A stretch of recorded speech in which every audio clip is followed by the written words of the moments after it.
Okay, great. Good afternoon, everyone. This is the high-level panel on extreme events and impacts in 2021 for the GWF annual meeting. And my name is John Pomeroy. I would like to introduce the esteemed panel that we have here of experts from different topics to look at some of these extreme events. The first I'll mention is Dr. Alejandro de Luca, who is assistant professor in the Department of Sciences de la Terre et de l'Atmosphère at the University of Quebec in Montreal. He's a member of the Centre pour Study de la Simulation de Climate à l'échelle régionale and associate investigator in the Centre for Excellence in Climate Extremes in Australia. So his areas of expertise are storms, extremes, and mountains. Professor Cherie Westbrook is a professor in the Department of Geography and Planning at the University of Saskatchewan. She directs the NSERC Create in Water Security, which is wrapping up this year and was a critical component to bring about global water futures. She's an eco-hydrology researcher with a strong interest in wetlands in the mountains and other parts of Canada. And Dr. Simon Papalexiou is assistant professor in the Department of Civil Engineering at the University of Calgary. He's renowned for stochastic models, downscaling climate models, and working on probabilities of extreme hydrometeorology. So this is a great panel. I'm going to start with a little bit of an introduction to the extreme energy and weather events of 2021. They are so complex that a bit of review of everything that happened in that incredible year would be perhaps a worthwhile start for this panel session. So I'm going to share my screen and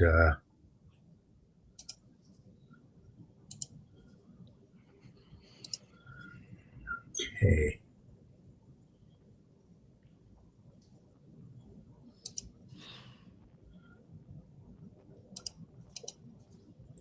There we are.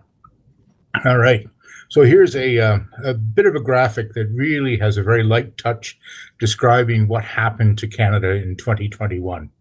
What we didn't mention is that over the winter of 2021, very large snowpacks built up in the western mountains and the north. But these were then followed by exceptional heat, the famous heat dome of June 25th to July 1st. Which caused a record heat in Canada, in Western Canada, including the all-time record temperature of 49.6 degrees in Lytton, British Columbia, which burnt down the next day on June 30th. But also extremely high temperatures in the north, in Yellowknife, 32 degrees, temperatures in the 30s and 40s throughout BC, Alberta, and the heat persisted well past this initial period. Even 32, 34 degrees in central Yukon by late July. The the heat wave was associated with initiation of a severe drought, but also extreme hailstorms. Calgary on July 2nd, one of the more expensive insurance call-outs in history there. Later on, hailstorms in southern Saskatchewan. But then also followed by immense forest fires, severe agricultural drought, and then rapid melt of snow and ice in the mountains, which caused flooding in northern Canada. The precip recycling resulted in some severe storms throughout northern Canada as well. As we move east into this, the heat and drought extended to some degree into northern Ontario and parts of southern Quebec. This was associated with extreme storms in southern Ontario, the Barrie tornado. And then finally, as we move into November of 2021, the storms really hit.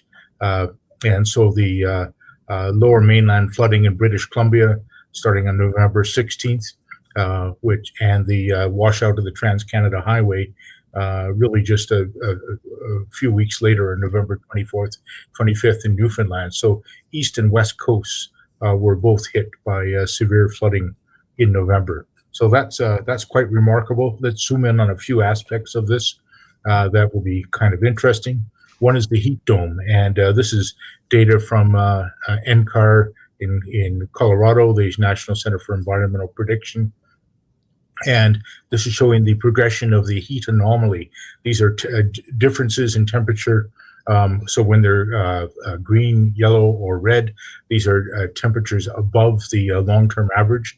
And you can see in June 25th, the heat wave developing really across Canada to some degree, but then extreme heat developing in BC and spreading out across Alberta, the Northwest Territories, Saskatchewan, and right into Ontario by July 2nd.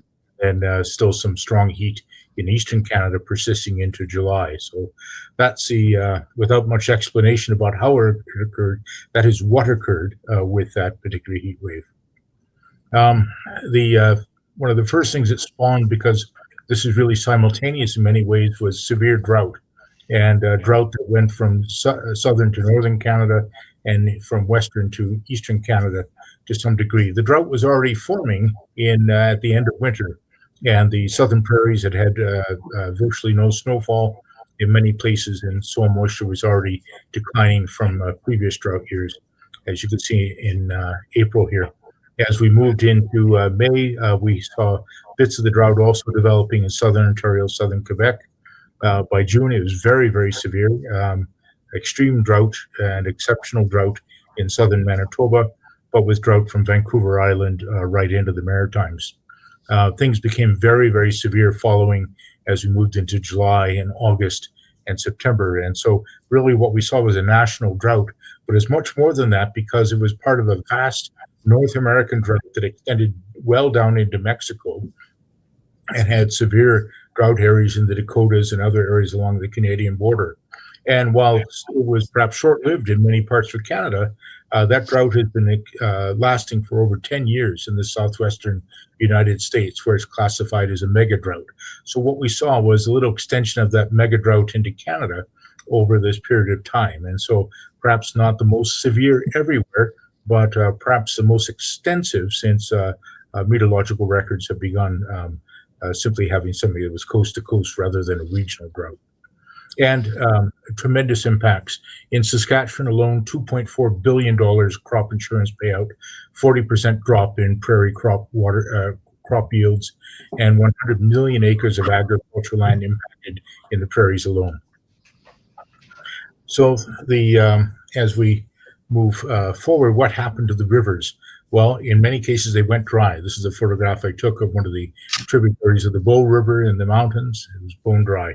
You can see the valleys, the Red Deer River below, exceptionally dry conditions by late summer. If you look at the flows of the South Saskatchewan River at Medicine Hat, I'm plotted up here the median flow, that's the dashed line above, and the large dashes are lower quartile flows. And these are the flows that were recorded by the Water Survey of Canada in 2021. So well below the median and down close to the lowest quartile all along, though at no point did it break any records for low flows. But and these persisted well into winter and still into spring. So meteorological drought begat agricultural drought, which begat hydrological drought in this case. And then the fires. So when you have drought, you have wildfires, and it was an exceptional year for wildfires. These are photographs from Canmore, Alberta, of a fire that started in mid-August, and the resulting panic as people tried to evacuate a mountain town in a narrow valley, not a pretty sight. So these are very destructive events. Of course, Lytton is infamous for being destroyed right after the record temperatures were set, but the wildfires were active across Canada. This is the fire danger, and you see extreme for large swaths of Canada throughout the drought, but moving and mostly focused in the west and in northern Canada. But the forest fire numbers which occurred were in fact exceptionally high across the country. And so this is plotting up the area burned in millions of hectares in 2021 in blue versus the 10-year average in orange. And so you can see that 2.5 times the 10-year average in BC, over 7 times the 10-year average in Manitoba, 5 times the 10-year average in Ontario, twice in Saskatchewan. So so few provinces got off a little easier, like Alberta and and perhaps Quebec, but overall, Canada had 1.6 times its average area burned in 2021. So again, coast-to-coast fires. And what else did the heat do? Well, it melted things. And one thing it melted were glaciers. These are some LiDAR imagers of the Peyto Glacier in 2019 in late August, 2020 in late August, and 2021 in late August. And you can see this rapid change in Peyto Glacier. The glacier has been typically retreating 25 meters per year. It retreated 200 meters per year in 2021. And the downward melt rates of 5 to 6 meters per year were exceeded, closer to 7 meters of downward melt in 2021. And you can see over the 2-year period that there's losses of over 15 meters in the elevation of the glacier over time. This is from LiDAR data from a drone.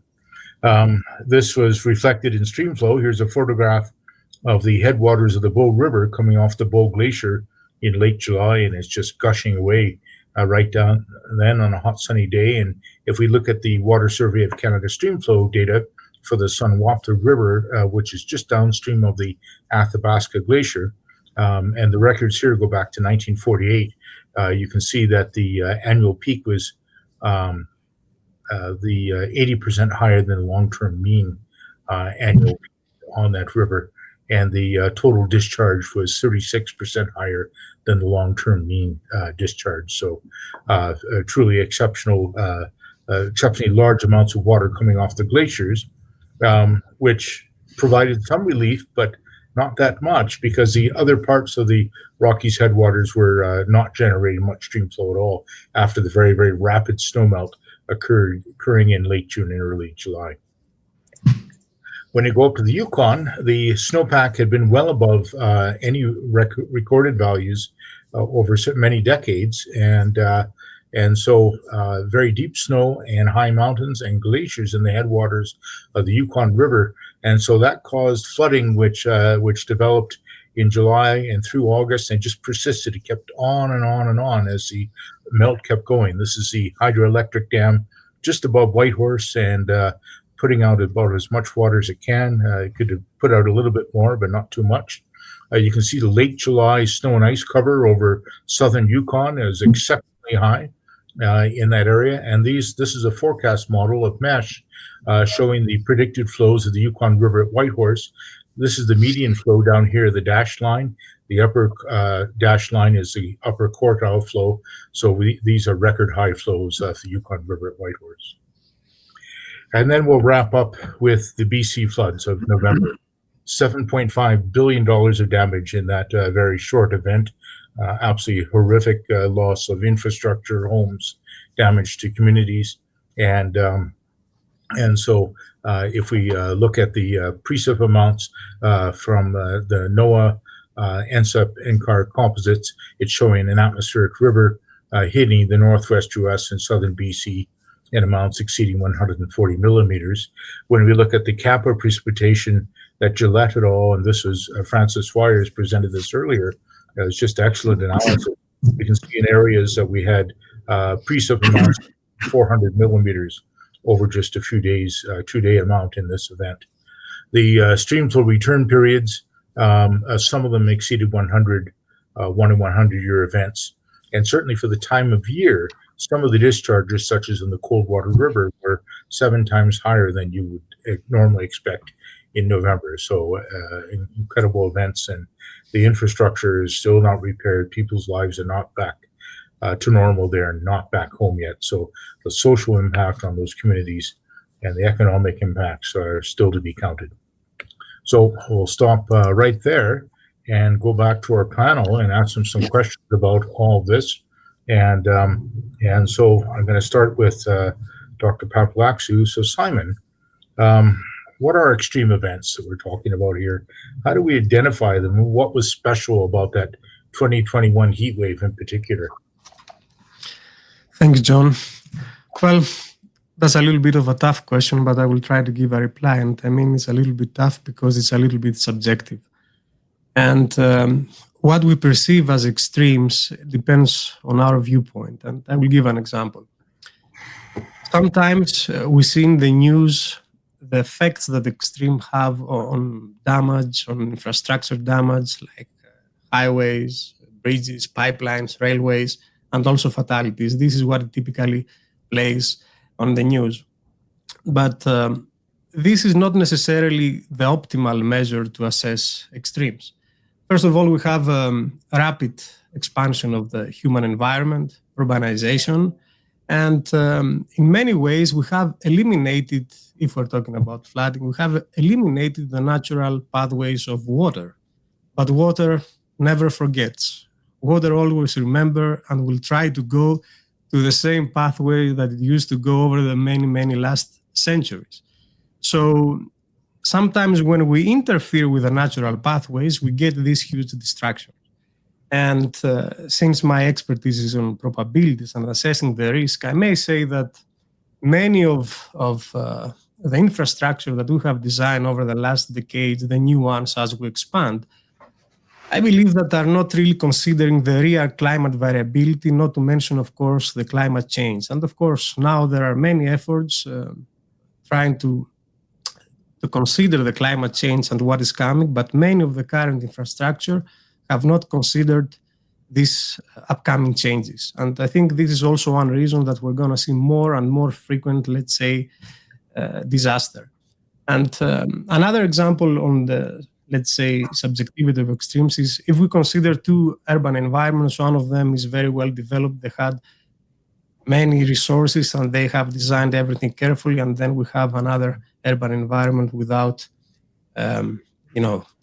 good design and good protection. The same event will cause, in the first case, probably nothing, and in the second case, might even cause destruction and a lot of issues in the society.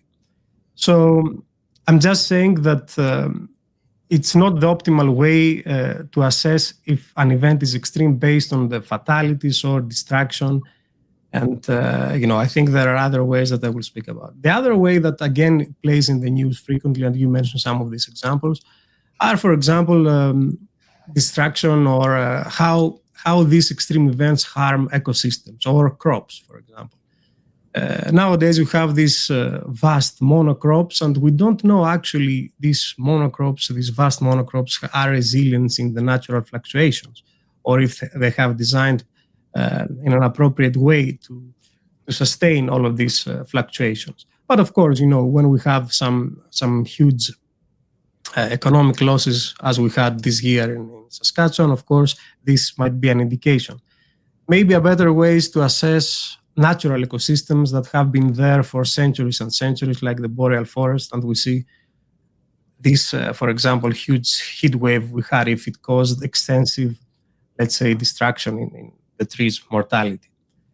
But at the end of the day, the best way we have is probability laws. And for the broader audience, what is a probability law? It is simple, a model that aims to tell us what is the probability or how likely was to observe something more extreme than the one we had observed. And at least so far, this is the most scientific way we have to judge if an event is extreme or not. So from this perspective, actually from all of the perspectives that I have mentioned, these events this year, all of them were extremes. Very low likelihood, and also caused a lot of damage in society and infrastructure, crops, and everywhere. So now more specifically, you have mentioned about the heat wave. Well, this is easier to reply because it was unprecedented, record-breaking temperatures everywhere. We analyzed hundreds of stations, and we've seen that over the last 30 years, most of stations had a record-breaking value during the last week of June, but it was not only that. It persisted and it was extended almost everywhere. Even if we didn't observe record-breaking temperatures on the east of Canada, the temperatures were at the highest 5%. So it was almost everywhere, really, really extensive. And of course, it's not only the event itself, what we have seen, it caused. For example, it caused it distorted the hydrology regime. We've seen earlier and faster melt. higher flows in the early season and much lower than normal flows at the end of the summer. So, the importance of this event is, I think you mentioned also that, is that it showed clearly that we are not ready and we have to adapt. And if we see all the projections that we have out of 35 modeling groups, like almost 300 simulations, and we follow different pathways for the future, everything shows, and all the models almost agree, that we should expect more heat waves, larger temperatures, and more extremes. So I hope we learn something from this event, and the takeaway message is that we are not ready, and we need to adapt, and we rethink how we design, how we estimate risk. Thank you very much for that enlightening answer. Alejandro, Dr. De Luca, following on from Dr. Papalexiou's analysis, how extreme was the 2021 heat wave and precip events in Canada, and what should we expect in the future regarding precipitation, droughts, and temperatures, and the dynamics of these storms? Thanks, John. So yeah, what I will try to say a few words about these two events, because basically we have studies that have looked at the data in quite a lot of detail in both cases. At least one study looked at the heat wave, the 2021 heat wave, the study by Philippe, and basically they concluded that this event was a 1 in a 1,000-year event. So an extremely rare event, clearly because it was a record-breaking, it broke the record in many stations. It broke the record by nearly 5 degrees, which is massive. When I saw that, I thought maybe there was some error in the measurements, because if we think about breaking the record from 30 to 35 degrees, we can kind of feel what means 5 degrees. It's massive. And these 5 degrees were in a relatively large area around Lytton. So basically, they concluded that this was an extremely rare event, but it was made, again, this study concluded that about 150 times more probable in the climate we have now compared to the pre-industrial climate. And basically, in that sense, what they used was a global warming level of 1.2 degrees. Basically, we are now 1.2 degrees over the pre-industrial temperature, global mean temperature, which means for Canada around double that temperature, because temperatures in Canada have increased at about twice the global rate. So basically, they concluded that it was virtually impossible to get an event as the one we did in the heat wave without climate change. Maybe then another thing to say in terms of the British Columbia floods. Again, there's a study that you just mentioned, John, before, and that Francis discussed in more detail in one of the sessions earlier. And they studied the attribution of this event in terms of climate change. And what they looked at is that the event was quite rare in terms of the amount of water vapor, which is the way we characterize the intensity of atmospheric rivers. It was about 1 in 10-year event, so rare but not particularly extreme. The precipitation was much more rare. It was an event in 1 in 50 years. So clearly there are some dynamics that are playing a role, and it's not just the thermodynamics that, again, water vapor wasn't extremely rare. And then they also look at hydrological floods, or basically stream flow, peak stream flow.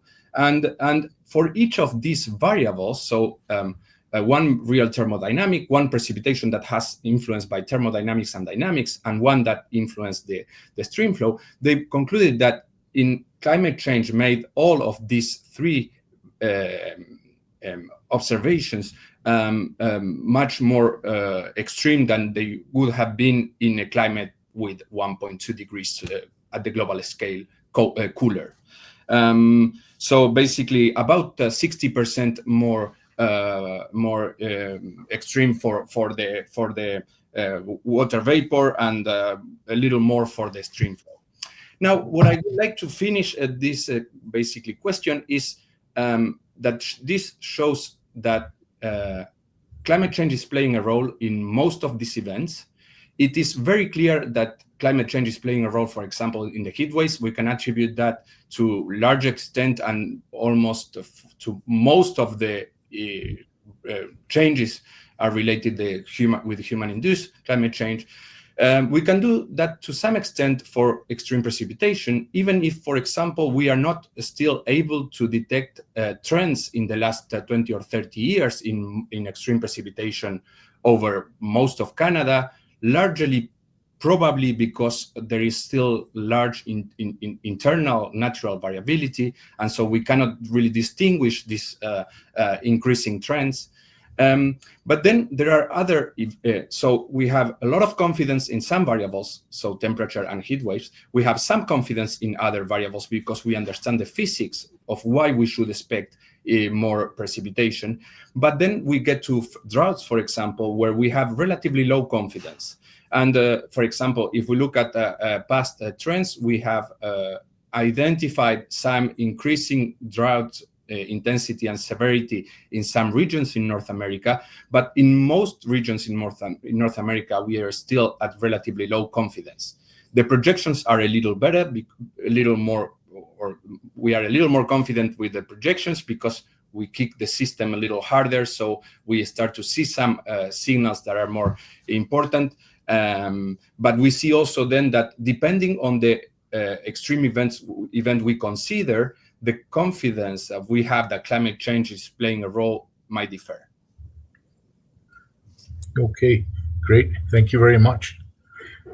Professor Westbrook, looking more at some of the ecosystem impacts of this and even to some fauna, what was the impact of the 2021 heat wave and subsequent events on wetlands and mountains and boreal ecosystems, and how might this have impacted wildfire generation?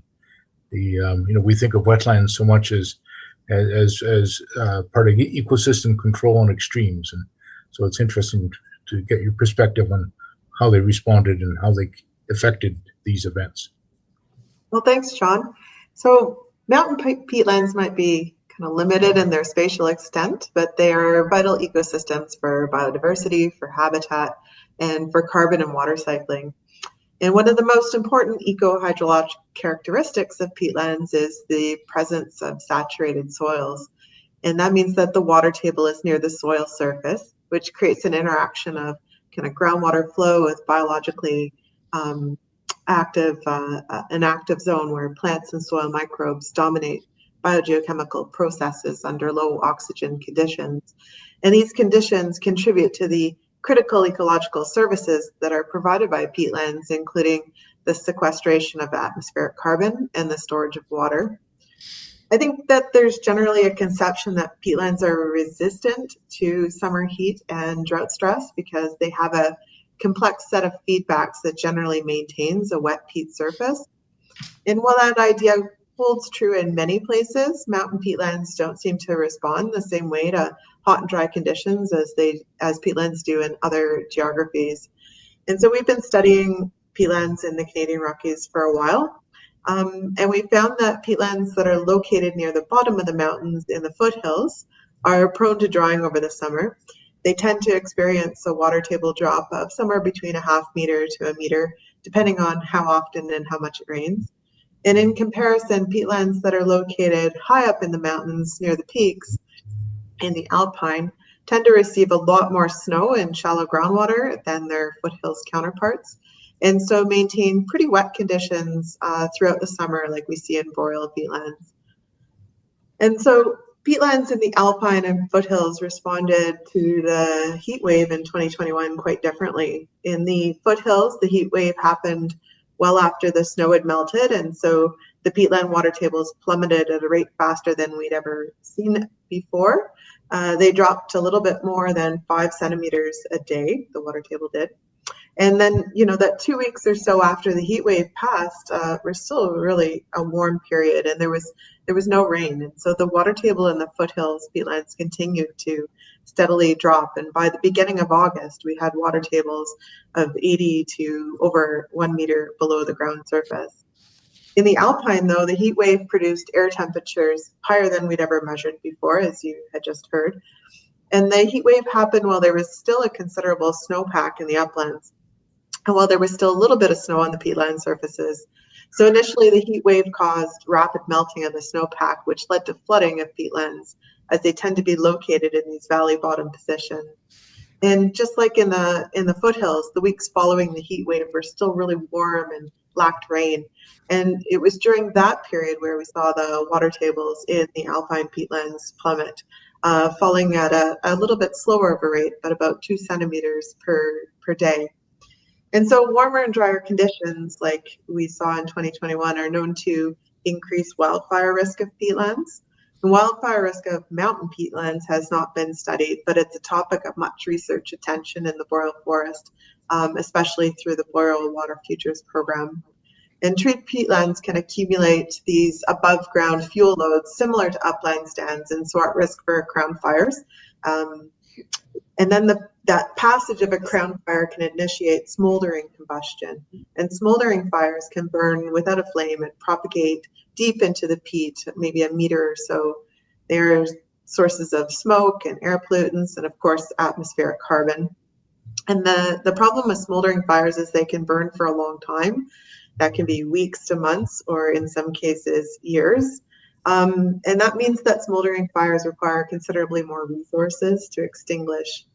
And I think that under climate change, we can expect to see periods of drought that are more severe and last longer, which will generally increase the wildfire risk for peatlands. And this will not only decrease carbon storage in peatlands, but can change the way that peatlands regulate water storage and release to streams. And that's a topic that we're still continuing to learn a lot about. Okay, great. Thank you very much. So we certainly welcome questions from the audience, and please, I guess, use your chat to enter those. And but the one question I see that has come in is, does anyone have a sense of when the infrastructure that was most affected in 2021 was constructed? And I suspect they're referring to the BC floods. So I can say something about part of that. The dikes along the Fraser River were built in the 1950s and maintained and enhanced through the 1970s as part of the grants and contributions from the Inland Waters Directorate into the Flood Damage Reduction Program. This is from Environment Canada to the province, working with the province. Those programs were discontinued in the 1980s. And my understanding is that the dikes were not maintained, and they were really built for agricultural lands, not for the urban communities that developed in the Lower Mainland. So, well before this event, it was well known by many people that the Lower Mainland was at tremendous risk of flooding because of inadequacy of its infrastructure and the antiquated designs that went into that.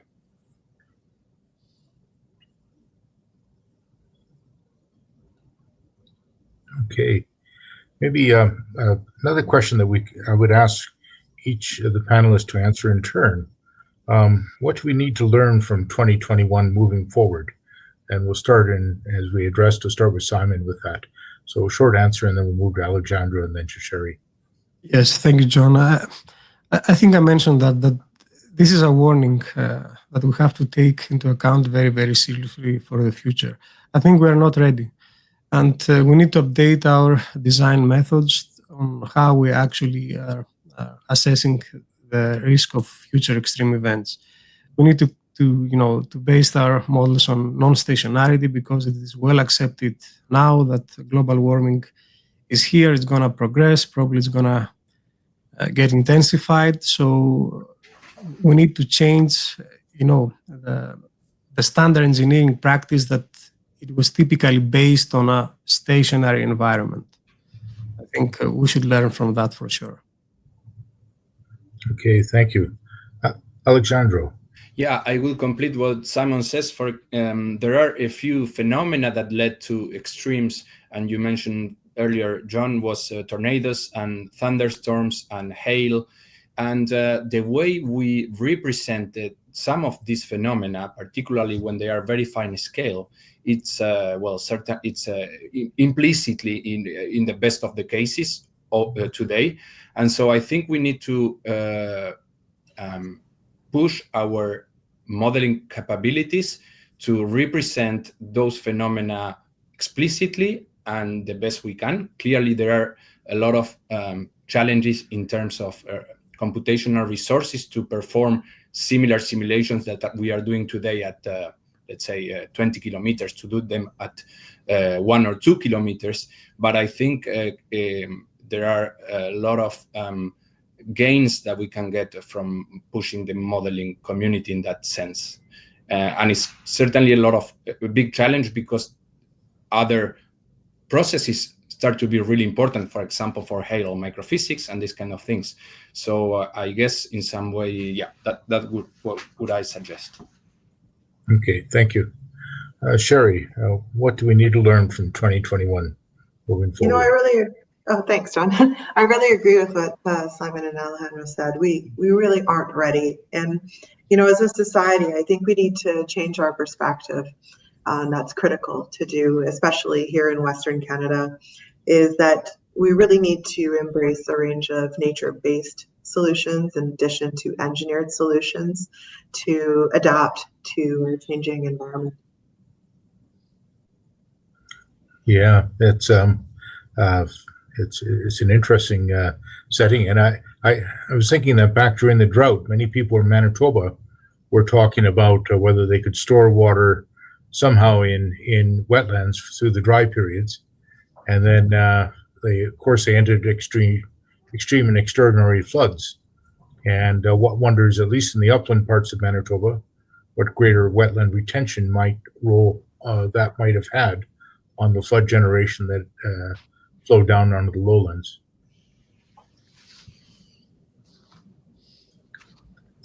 So we're all researchers, and so to sort of put it back onto, we know there's many things that society and our country need to do, but what about research and science and academic studies? What is the role of water research in understanding and predicting these events, and how it can be improved for the future? So I'll start with Simon on that. Well, that's a good point. I think, John, that we have to invest by far more in developing more robust prediction systems. And I'm not talking about weather prediction system. These systems, these models have the capabilities to predict the weather maybe for a week. I'm talking about long-term prediction systems. And, apart from the classical methods, apart from the models that we have, the model outputs, I think also, artificial intelligence and these new techniques right now, we need to seriously invest on that and see their capabilities. For the moment, my personal opinion is that, it is still early. I'm not sure if they're giving good results, because sometimes they're acting like a black box, but I think there is a lot of potential. So water resources research, has... there were many pioneering scientists and methodologies developed because of water resources research. So I would say that the long-term strategy is to invest more on prediction system. This is what we need, but I have to highlight that I'm talking about long-term prediction system due to climate change and global warming. If you see all of these models, I know that you have seen them, you know them very well. There is no doubt that things are going to get worse in terms of extremes. So are we ready to, have we a way to assess properly the impacts of these extremes? I think no.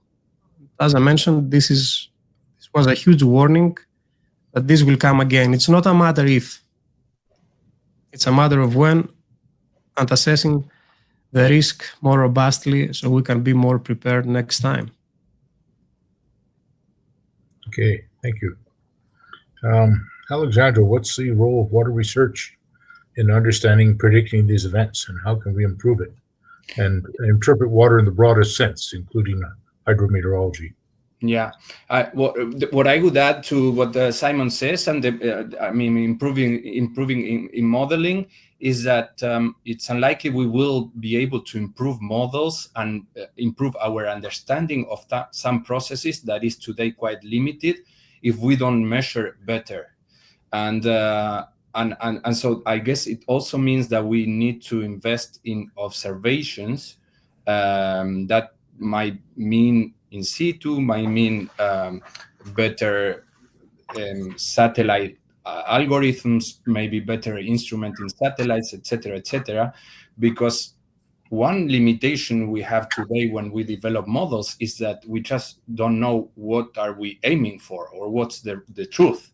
And so we might try to model some process, but we just need a target, and we need to evaluate the models and decide whether we are doing a better job than before or we are not, because just making more sophisticated models might not be the answer either. So I would add to the modeling acts also the observations and how can we combine both to have a better capability to project or to forecast in the future. Mm-hmm. Okay, great, thank you. Cherie, your thoughts on how we might improve water research and understanding and predicting such events and their outcomes, and again, water in the broadest ecological sense as well. Absolutely. I think GWF has been such an important funding source for researchers in Canada to advance water resources research, broadly defined. It's allowed us to collaborate in new ways with new people and sprout a lot of new ideas. And I think that is extremely valuable. What we need, in my view, is more cross-disciplinary research, bringing together people with different ideas, different disciplinary training to solve some of these really large problems that we are trying to tackle. And so, I see GWF as the seeds were sown, and now we need to sprout that into new initiatives moving forward, but keeping that inspired collaborative work that we have started through GWF. Okay, great, thank you. Then another question has come in, and I'll address this to you, Cherie. It's really looking forward. What are the greatest barriers to the type of research that you're suggesting we need to predict and manage these events, and how can researchers overcome those? Well, trying to tackle some of the major initiatives that some of the major problems that have emerged in the last few years has been made extra difficult by COVID and people being sequestered in their homes. And I think what we're going to see is kind of a surge in new collaborative opportunities as people are hungry to work together and to see one another and to grow new ideas. So in part, I think that COVID has been helpful in getting to meet new people and people that we haven't worked with before in different parts of the country and in the world. And now we need to find a way to carry that forward in a more tangible way and ask new questions and collect new field data that can inform great models. Okay, great. Alejandro, can you comment on that in one minute on greatest barriers? Yeah, I completely agree with the fact that some of these problems are extremely complex. The drought one, it might be a good example. It involves atmospheric scientists. It involves people working on land surface, lakes, etc. So there is no way to make progress by individually or by any community individually. So I think that's certainly one of the barriers. How can we work together? Probably the best way to facilitate that is that we have something higher that it's multidisciplinary and kind of forces us to work together. So, for example, maybe a way is that a little, maybe that as a GWF, where we focus on some phenomena, and then that to answer that phenomena, we need the input from many different researchers in the different communities. Thank you. Sounds like a drought research initiative.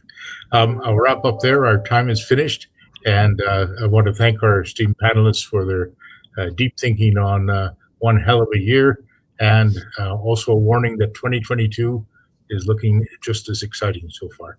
Thank you, and we'll hand over to our next panel. Bye-bye then.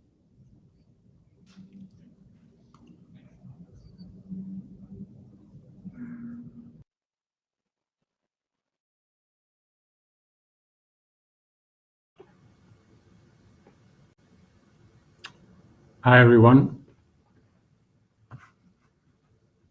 Good afternoon, everyone. Here we are with the panel. Good afternoon, everyone. Welcome to this last panel session of today on risk mitigation. My name is Brouwer. I'm the director of the University of Waterloo's Water Institute and professor in the Department of Economics here. Before we start the session and I introduce the panelists to you, I would like to start by acknowledging that I'm participating today from land. It is part of the traditional territories of the neutral Anishinaabe and Haudenosaunee people. Here you see a map of the land. We're located on land granted to the Six Nations as part of the Holdeman Treaty that includes 6 miles on each side of the Grand River. And our work towards reconciliation takes place across our campus through research, learning, teaching, and community building, and is centralized within the University of Waterloo's Office of Indigenous Relations. I encourage you to take a moment to recognize the traditional land where you are. So before I introduce this afternoon's panel, I think most of you will know the drill. If you have any comments, questions to the panel members, please add them to the comments box, and then we'll get to them during or right after the panelists have spoken. I'm happy to start this session on risk reduction and mitigation. We have a great diversity of expertise around the table this afternoon and a ton of experience in water and public health and environmental risk management. First of all, let me introduce you to the panelists, to start with Mr. Gary Carriere, an expert and key stakeholder in the Saskatchewan River Delta, president of the Cumberland House Fishermen's Cooperative, and an environmentally concerned citizen and activist for more than 35 years, whose impressive film about the Delta was played yesterday. Welcome, Gary, and thank you for agreeing to be on this panel.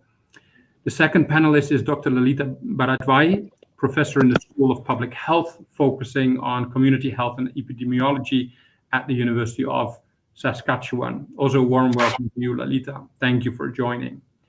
Then Dr. Merrin Macrae, professor in the Department of Geography and Environmental Management at the University of Waterloo, specialized in hydrology and biogeochemistry in agricultural watersheds and leading the Agricultural Water Futures Project in Global Water Futures.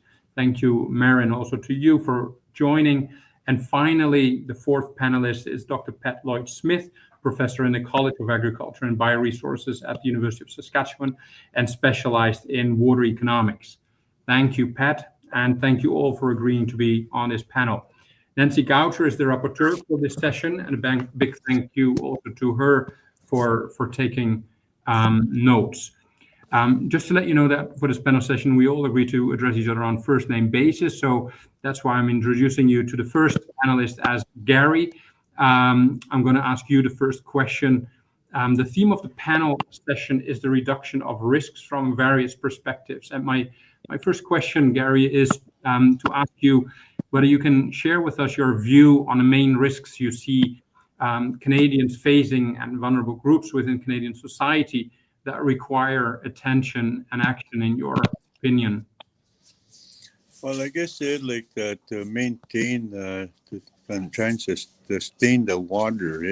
We've been polluting the waterways for many decades now. And now I think we need to be monitoring it a little closer, because not one community in our country can go to the river and drink the water from the river, because it's all contaminated. Like, and that's one of the main concern that I have, because the wildlife along the river system that needs the same water that we use can't treat their water and then turn around. I'm talking.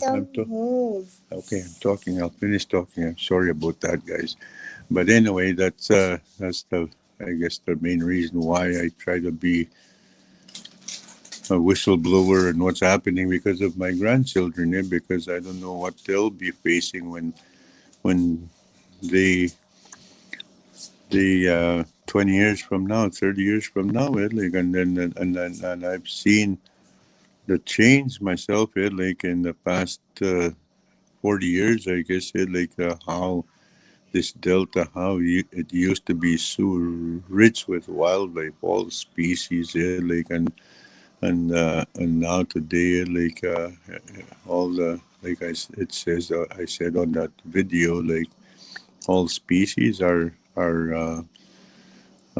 threatened, like, and I know the contamination that comes from the south, like from the Saskatchewan River ends up in this delta, and then now we know it's the largest delta in North America, and a lot of birds nest in this area, and they serve a purpose on the migration, and we need to preserve all the wildlife because they're part of the ecosystem, and they play a major role, and we need to preserve the wildlife in the delta and everywhere, not just here, everywhere, because we are poisoning them by allowing chemicals to drain into the river system, and that's a big concern I have, because I know without water, nobody survives. We're a species at risk. The human species, a species at risk, and in the way we're heading today. Like, I don't know how much time I'm supposed to take here. Like, guys, I can go on and on and on with this here. Like, but another thing is that I know that I've learned in the United States, because of all the chemicals that they put on the ground, like they're saying that there's only like 48 harvests left, like, and because the chemicals that they put on the ground is damaging the topsoil, and then I know the same thing is happening in Canada, because we grew just as much here or even more in Canada, like, and we're doing the same thing to our soil too, like, and there's a lot of very concerns for me, like, because but I know that we can stop this, like, I know you guys are smart people, and I know that scientists, like, they come up with chemicals that they didn't know that was harming the environment, like, so we need to pluck some of those chemicals out of the picture, and hopefully that we can sustain our water, our land, and air, so the people the people that are coming after us, they, like, that they can enjoy what we have enjoyed, like a healthy environment. The first 20 years of my life anyway, because I've seen it, like, because the wildlife were plentiful, and now they're not. So it's a big indicator that there's definitely something really happening in the environment. So that's all I'll say for now.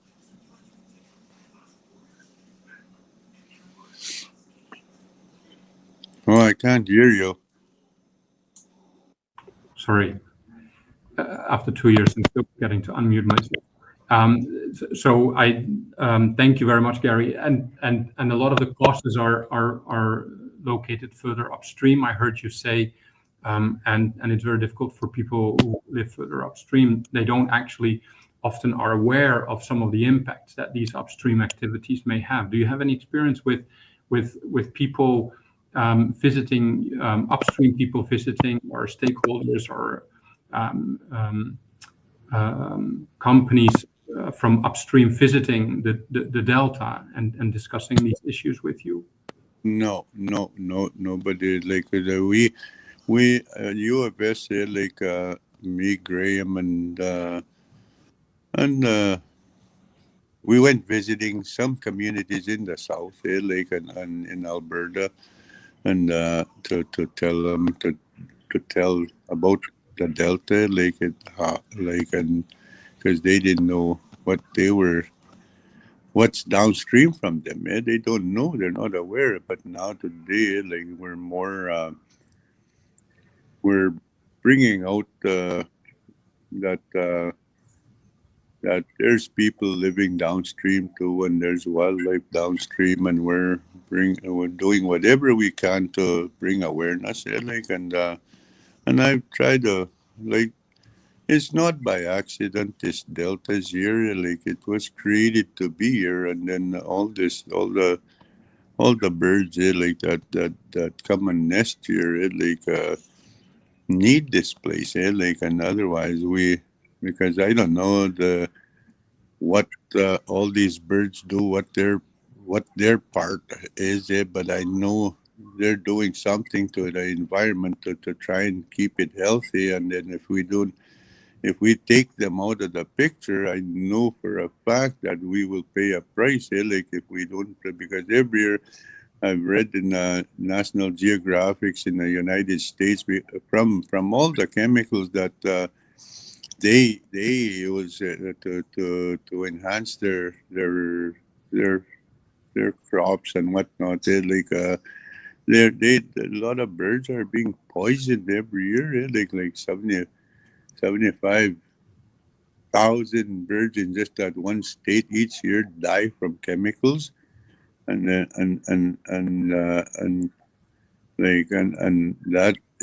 goes on and on and on year after year. And then how long will these certain species, how long will how long can they survive? And then I know if they're out of the planet, we're gonna pay a price.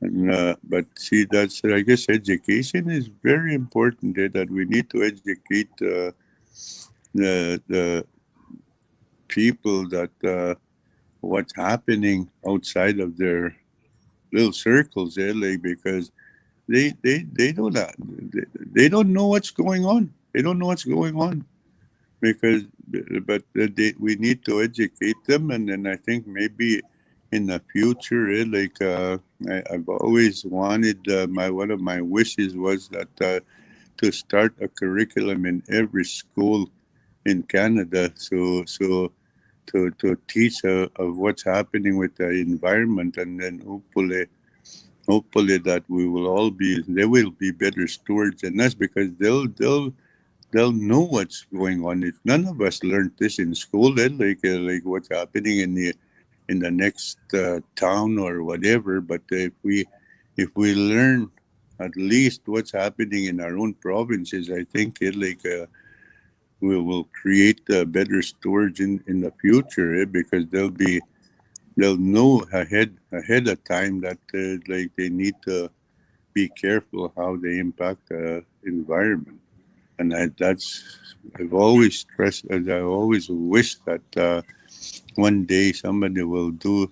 I can't do it myself because I'm not in it, but hopefully someday somebody will take this idea and try to create curriculum so they can implement them in the grade school. That's my wish, so everybody will know what's going on in their backyard. Yeah. So you've been very successful. Thank you very much, Gary. You've been pretty successful internationally, because I heard you had Dutch students visiting you a while ago. So I think the message that you're trying to bring out does resonate with some already internationally even. So thank you very much, Gary. I propose I move to Lalita. Thank you once again also to Lalita for joining the panel. So Gary mentioned a number of these risks in his film. There are a number of additional risks even addressed in Global Water Futures. In your own research program, how have these risks or some of them been addressed? Can you talk a little bit more about that? Sure. Thanks, Roy. Well, when I think about risk reduction and risk mitigation, I often think about what are the risks, and as Gary mentioned, identified a number of risks that he sees. But what is acceptable, and who decides what is acceptable? What factors should be considered in decisions of what is acceptable or not, and who should be involved and how? So I think Global Water Futures, from its initiation, has engaged with organizations and levels of society, such as industry, government, etc., to really understand risks, what they are, what's acceptable. And I think that over the years, Global Water Futures has engaged more with Indigenous populations to understand from a different perspective and worldview on what risk is and the threats to it. And these involve not only physical health risks, but also economic and social risks, for example. So I think, as Gary was mentioning, I think it's really important to collaborate so that we gain a collective understanding of what risk is. How do we assume and accept that risk? How we implement and develop and co-develop strategies to avoid water threats or risks to social, economic, and health, for example. We need to understand who's responsible, accountable, and has authority in dealing with these risks, and to watch and monitor. And I think in terms of some of the examples of tools being applied in Global Water Futures, I would just recognize a few things. Agent-based modeling, for example, in my own research has been applied to understand comprehensive health risks due to flooding, understanding, preparation, mitigation, policy, for example. Citizen science has been applied. The development of water quality tools and indicators from community perspectives and those who are impacted by risks. So just as a wrap up, I think it's important to collaborate with those who are experiencing those threats and working with them so that risk mitigation and management can be applied appropriately and effectively. Oh, Roy, you're muted. Here I go again. Sorry. Thank you very much, Lalita. I also heard you talk when we prepared this about the nature of the strategies that you're referring to, from maybe reactive to preventive. Can you maybe say a little bit more about that as well? To what extent are we well equipped or well capacitated with the type of measures that we currently use to address these different kinds of risks, and how should they be changed in your view in the future to face these risks in a more equitable and in a more inclusive manner, perhaps? Well, I'll again turn to what Gary said in terms of collaboration and education. I think it's very important, particularly with communication engagement with those who are impacted by threats and those who make decisions around that. So when I think about risk mitigation or even avoidance, it is a process. It's an iterative process, and it involves preparation, the development of options and actions to reduce the threats to acceptable levels. It also involves the implementations of those actions and strategies, and monitoring. So, for example, I think we could do a better job in preparing communities or even governments or organizations to prepare for water risks and threats. For example, flooding. For example, we could implement some, structural strategies, but also non-structural strategies. These might be policies.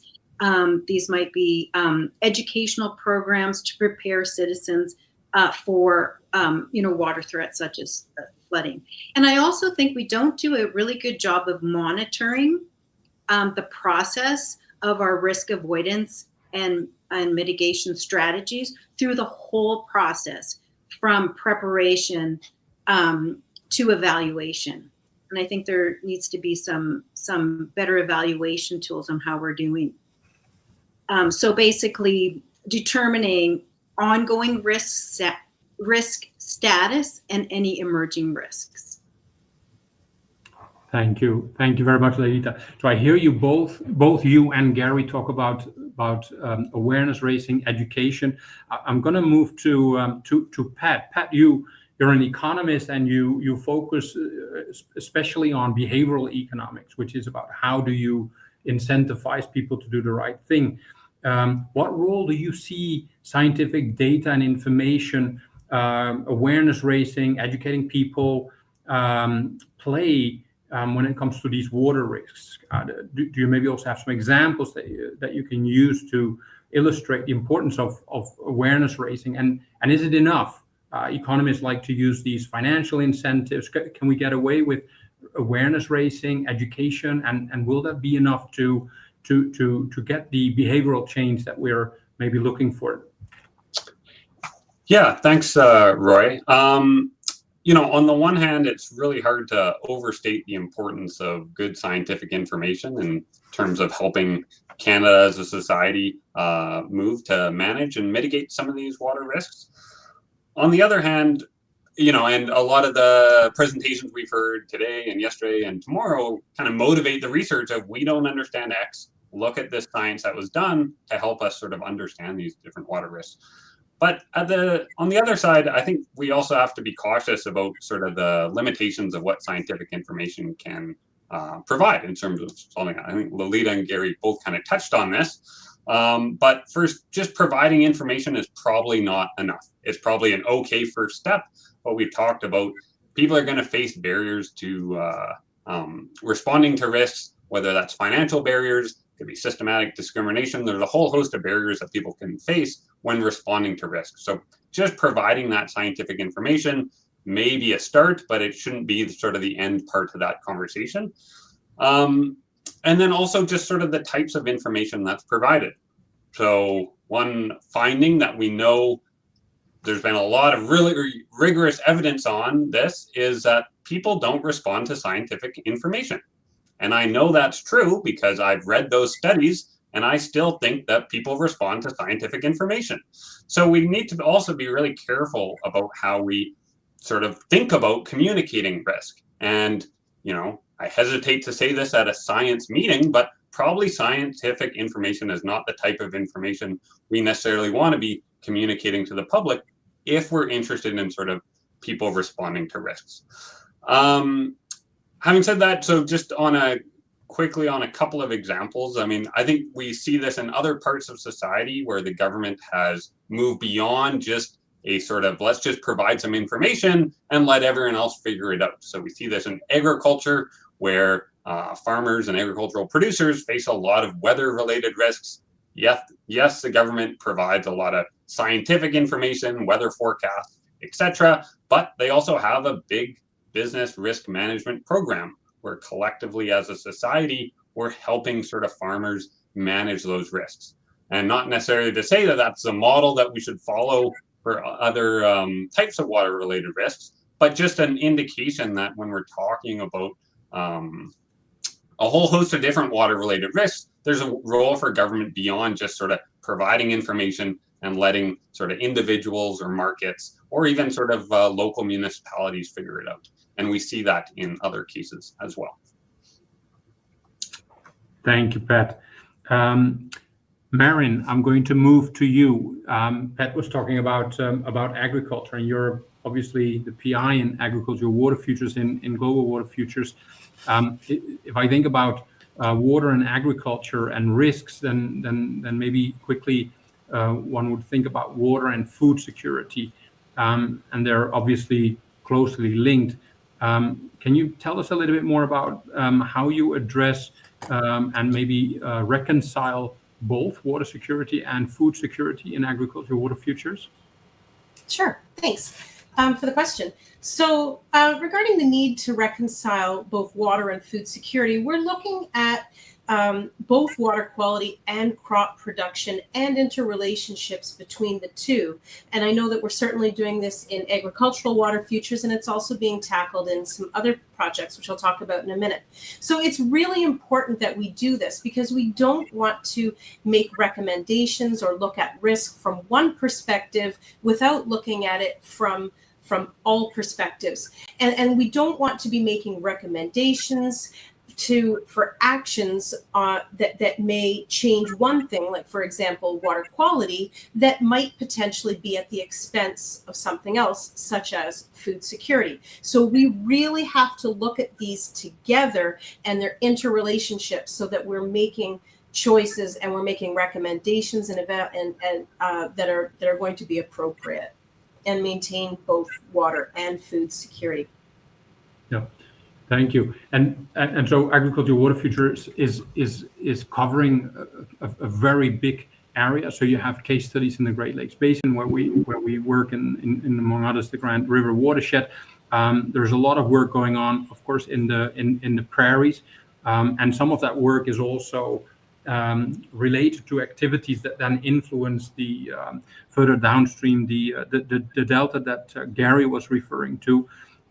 How do you establish crossovers in global water futures, knowing that there exist big differences between the prairies, for example, and the Great Lakes? How do you account for those differences in the decision support tools that you develop? Great question.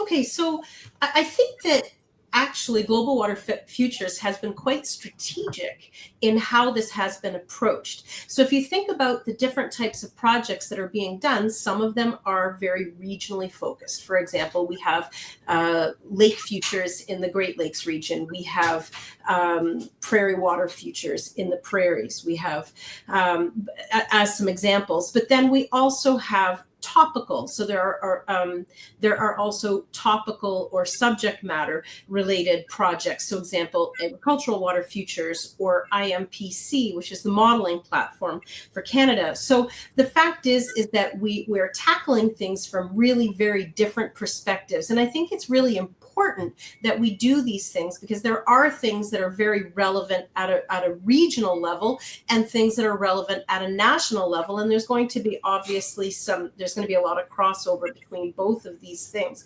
But I think that in order to, we by having these regionally focused projects, we can capture some of the nuanced just nuances that are necessary within regions. There may be specific regionally based differences or cultural differences, but at the same time, by being able to then look at it from a broader lens at a national level, I think it really adds value. And there's a lot of crossover between these different projects. Each project has its own goals, but they're always in communication. And I think that's really important because we're challenging each other and ourselves to make sure that we're not maybe overlooking things that might be relevant, or we might be making assumptions. So anyway, I think just by design, by tackling some of these topical versus regional projects, I think that's been a real benefit to the overall work that's being done within GWF.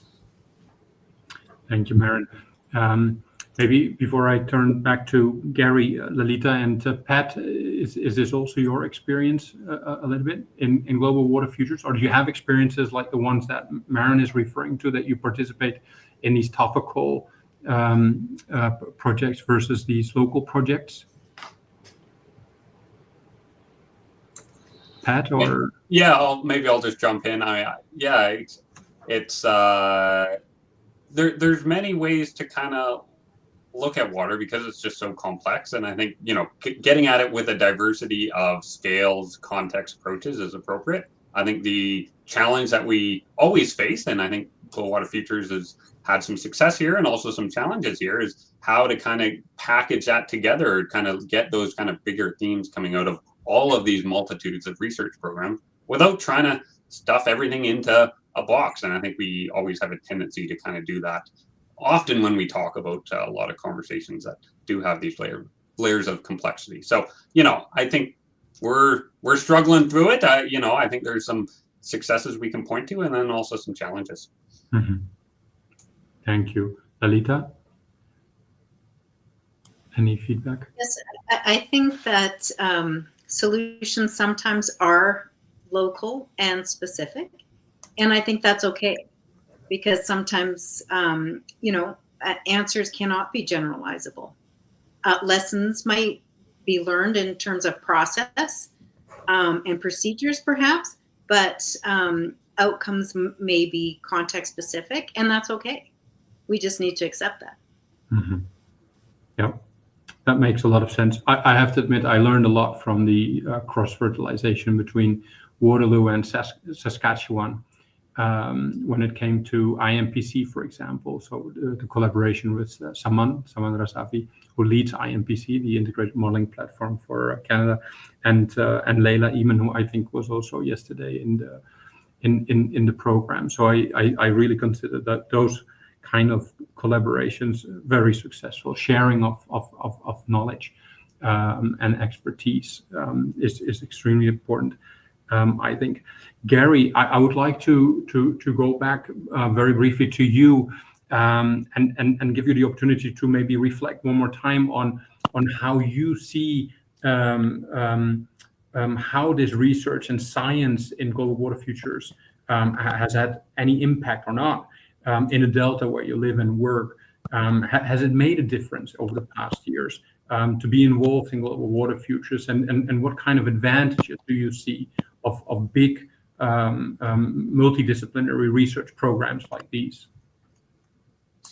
Like I've seen a positive impact, because for decades, like our people were bringing alarming the governments that there's things happening with the wildlife in this area, but nobody would hear us. But now, with having U of S on our team, our voice is it's starting to be heard, and I know that even things like this happening, people bringing awareness and information amongst everybody. I guess that there is things that were industry and has done some damage in our environment, and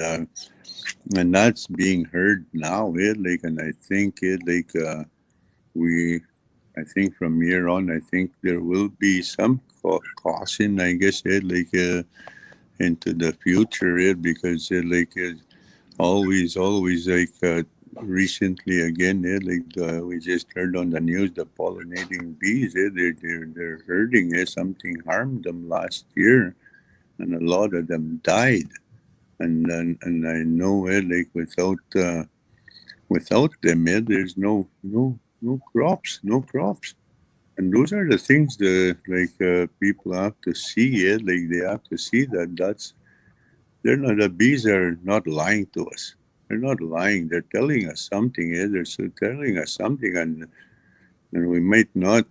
I know scientists are smart people, but they don't know everything. And then sometimes I think we have to listen to nature and work with nature, because the wildlife is speaking to us loud and clear. Us people that live on the land, they see this every day. And I know, like, you have to grow up in the wild there, like, to know how to listen, to read what wildlife is telling you. Like, I know you can't learn that in any university, but when you live on the land, like, you learn, observe what the wildlife is, what's happening with the wildlife, and of course it's by numbers. Like, numbers depleting. That's how you indicate that there's something's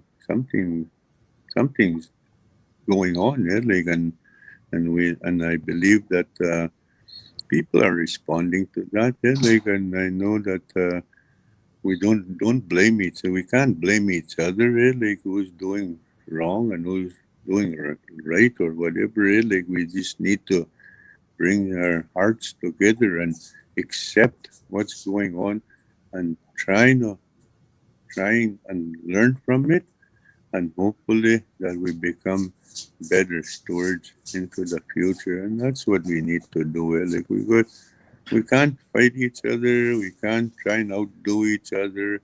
None of that will get us anywhere. It's just going to stall us. That's all it's going to do.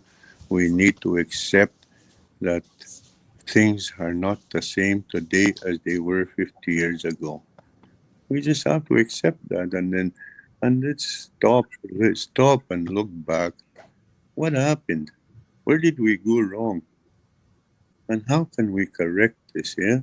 And I think we're smart enough to do that. Like, but we need to work together, work from the heart, and let's do it for our children and our grandchildren to come.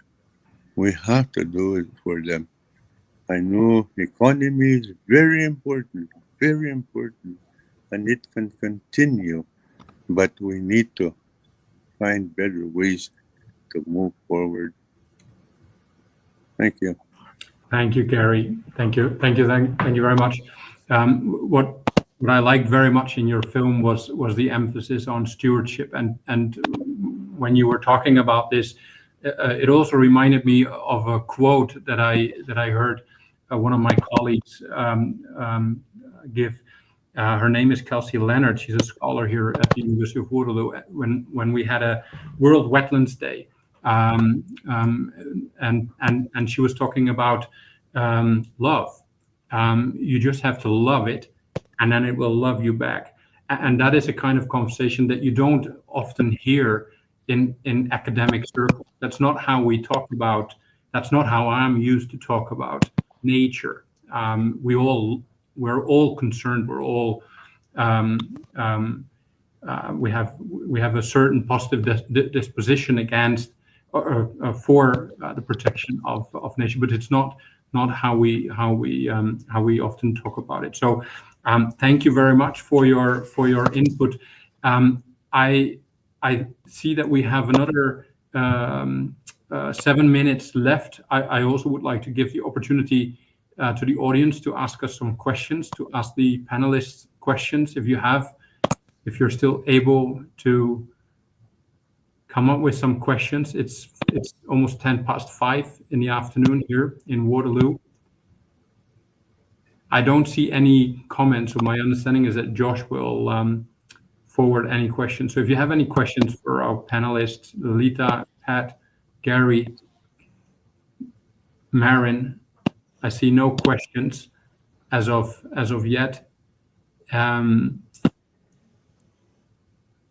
So just to maybe then go towards Roy, would you like to visit the Delta?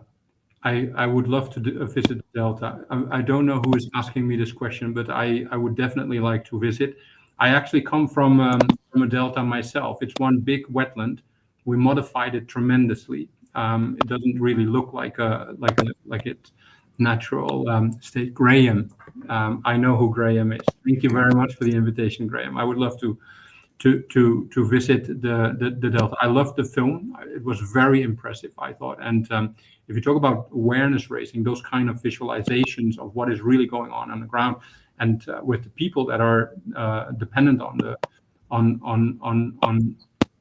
on the natural assets in these areas, that has a lot of impact.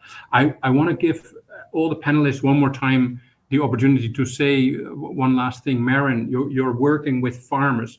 A lot of farmers, in my view, are not bad guys. They are stewards of the land as well. They're often also driven by markets. In Europe, after the Second World War, they had to produce food, and the food has to be cheap.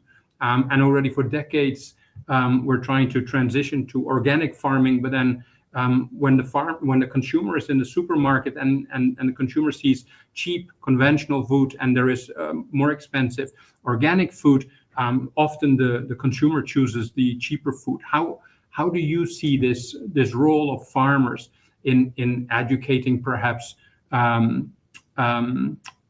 public, the consumer, about what goes on their land and their engagement with the land? Do you have any thoughts about that, maybe?